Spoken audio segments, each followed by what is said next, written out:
And of course I showed you my hammock. Here's the straps.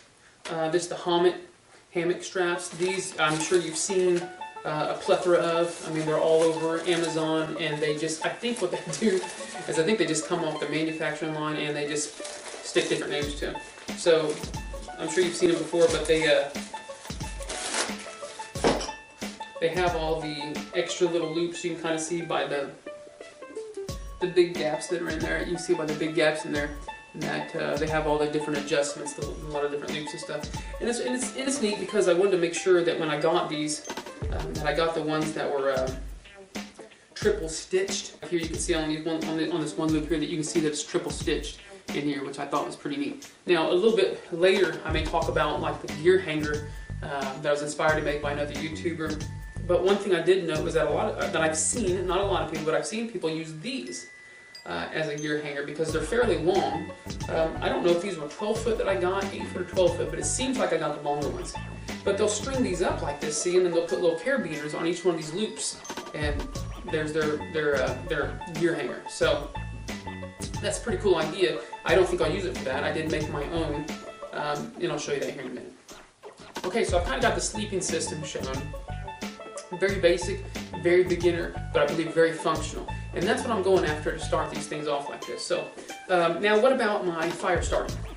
I picked up a cheap, what I would consider an efficient, just fold-out simple stove. Now, obviously, there's better ones out there. Obviously, there's some more packable ones. I mean, this guy's pretty fully down. I think he's like a, I forgot what he's called, Stern or something like that. He's one that you pick up at Walmart.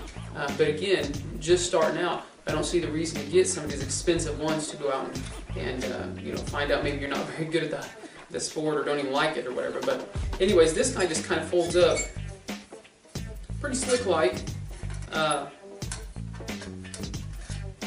Let's see if we can do that real quick. It just folds up in here, closes up, and you set your, well, I got it upside down. You set your little biofuel that they have, which is supposed to burn 7 hours of heating.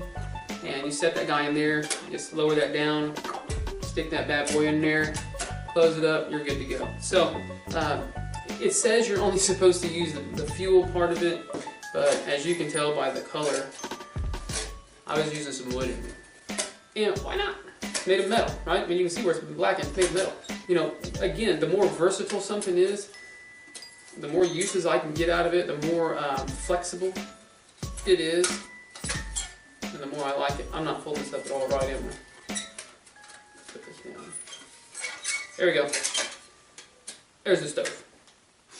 I also have, where I've packaged up some cedar, I believe it's like some type of cedar, but it's very dried. I've had this board like in my house for a long time when I did scroll saw work, and I thought, man, that'd be awesome just if I could just use my knife and I help the kids practice, shaving some shavings off there.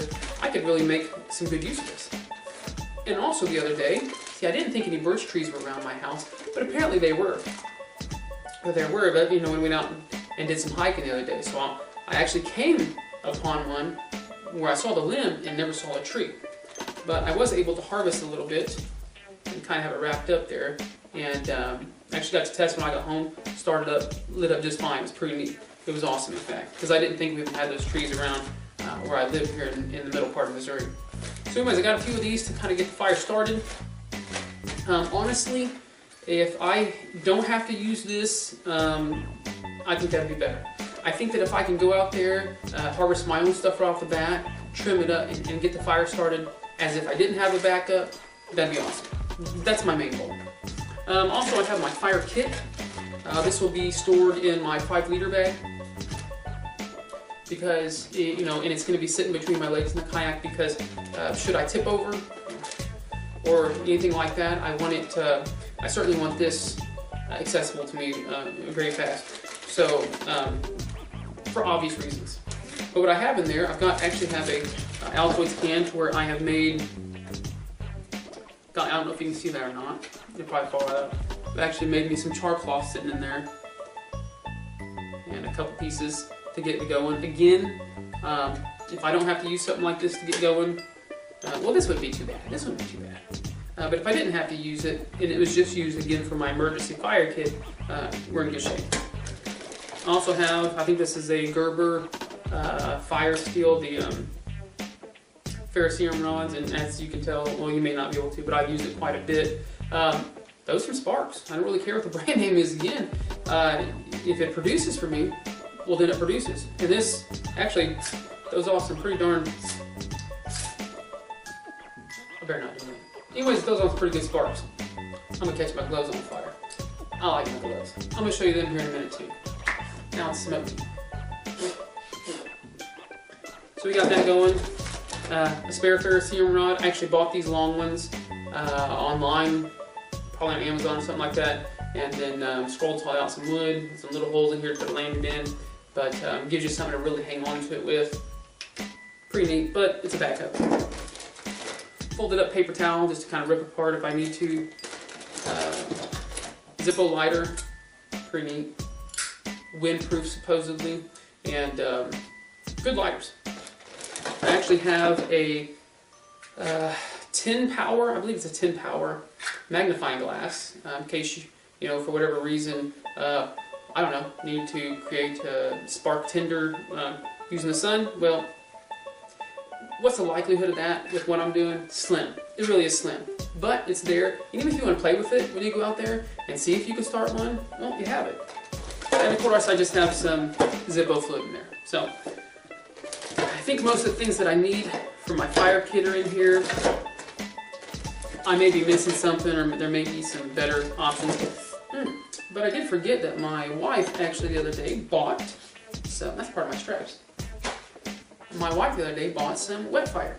And here's some wet fire that could go in the stove, or potentially, if this gets used up, I can pop the lid, put a wet fire in there, and multi-use, and that's what I like. Or in emergencies, which this will probably go into my emergency kit, or at least one or two of them.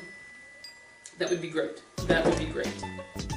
Now for some extras here, and I'm just going to kind of toss some things in here. I have a whole pack of batteries here because I have two-way radios that I would like to use while we're out there, just for some fun, of course.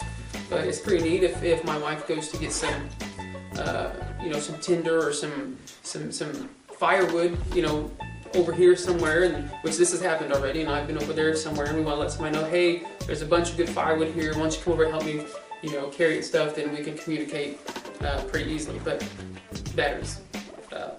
I have some Midland GXT 1000s, and maybe I'll show that sometime. They're pretty neat. You might like to see that. Also, I have some of these that I don't know how good they are. It's crazy because on Amazon, if you look at these foam, supposedly waterproof pouches, this is crazy.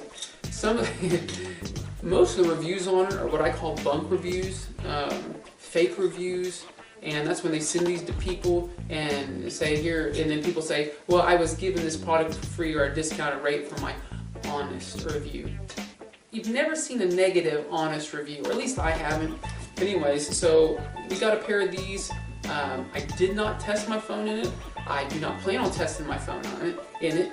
I know people that have, and they put up pictures of them taking pictures underwater with these, and I'm thinking, really? Seriously? Because what if it fails? Things fail. Are you really willing to bet your several $100 phone on this being legit? I mean, really? Not me.